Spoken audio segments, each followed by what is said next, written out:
El concepte màscara sempre ha estat tant a l'edició com a la composició, perquè edició i composició sempre han anat molt units. Des de l'època de Méliès aquesta cosa s'ha anat arrastrant i cada vegada s'ha anat fent diferent. Es va començar fent en el laboratori, com deia el Méliès, fent reserves del propi negatiu. Després es va utilitzar la truca de laboratori com a eina per retallar i enganxar, i fer retalls d'aquí i d'allà i unir-ho, no? Després, a l'època analògica, la cosa també va avançar pels seus camins, amb eines molt primitives, però ja eren electròniques, ja no era una cosa física com amb la que es treballava amb el negatiu en el laboratori. I tot això ha anat evolucionant en l'època digital. Cada vegada els retalls són més bons, són més acurats, cada vegada tens més control sobre els retalls, i amb la facilitat de fer màscares, sobretot màscares automàtiques, com podria ser un croma, que no deixa de ser un retall, però sempre s'ha seguit aquesta tònica de que la composició sempre ha sigut això, un retall que retalles una cosa i la poses sobre una altra. Les eines de composició normalment solen treballar,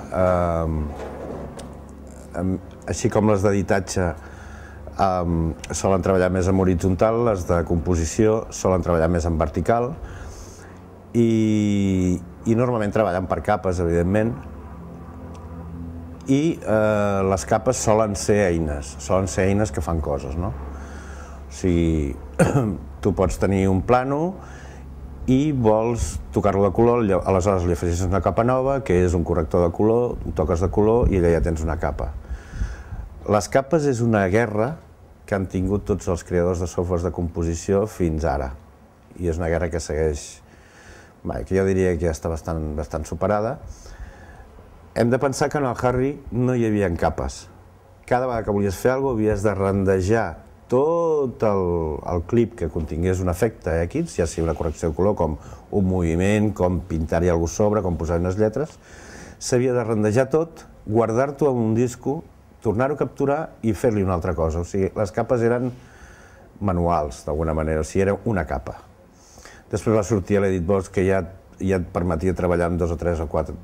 Després amb el Henry, ja les capes cada vegada van anar en augment, fins que ara les capes són il·limitades. Evidentment, contra més capes, més pateix, però jo diria que s'ha arribat en un punt en què tu pots fer servir il·limitades capes i la cosa no s'estressa. És curiós perquè, com parlàvem amb la història del Méliès, la filosofia segueix sent la mateixa. Les màquines de composició es fonamenten bàsicament en l'eina de màscara, l'eina de retall, l'eina de forat. Gairebé tot gira entorn a això. Gira entorn a un background, a un foreground i a una màscara, que se li diu màscara, que se li diu key, que se li diu mate, se li diu de diferents formes, però en el fons sempre acabem girant entorn a aquesta estructura.